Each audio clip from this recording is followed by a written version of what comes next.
आपल्या दिवाळीच्या सुट्ट्या संपल्या हे मानून घ्यायला मन तयार नव्हतं.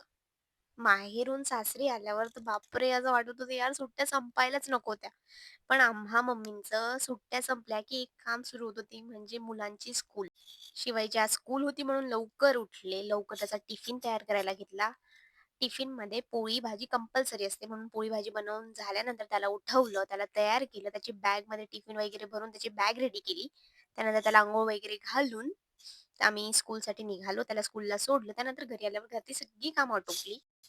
स्कूलहून आल्यानंतर त्याला जेवू घातल्यावर मग त्याचा होमवर्क करायला घेतला होता. त्याची मैत्रीणही गावाहून आली होती. मग दुपारी थोडा वेळ झोपून उठल्यावर परत तयारी केली आणि स्वयंपाकाला लागले. मग आज स्वयंपाकात आमचा मेन्यू होता वरण-बट्टी. बेसिकली आज आहोंचा उपवास आहे म्हणून वरण-बट्टी, त्यांच्या आवडीची वांग्याची भाजी आणि मिरचीची भाजी, वरण-भात या गोष्टी बनवणं तर कंपल्सरी आहे. कारण उपवासाला त्यांना दुसरं काही नको हेच आवडतं. माझा स्वयंपाक होईपर्यंत शिवाय आणि माऊचा वेगळाच उद्योग चालला होता. आज त्यांनी काही नवीनच गेम इन्व्हेंट केला होता. बघा त्यांना किती मज्जा वाटत होती. माझा स्वयंपाक होईपर्यंतही त्यांच्या वर्क प्लेसहून आले होते. त्यानंतर मग ते फ्रेश झाले. मग त्यांना मी प्लेटिंग करून छान जेवायला दिलं कारण खूप भूक लागली होती. मग त्यांचं जेवण झालं. That's for the day. भेटूया नेक्स्ट व्लॉगमध्ये. Thank you for watching my video.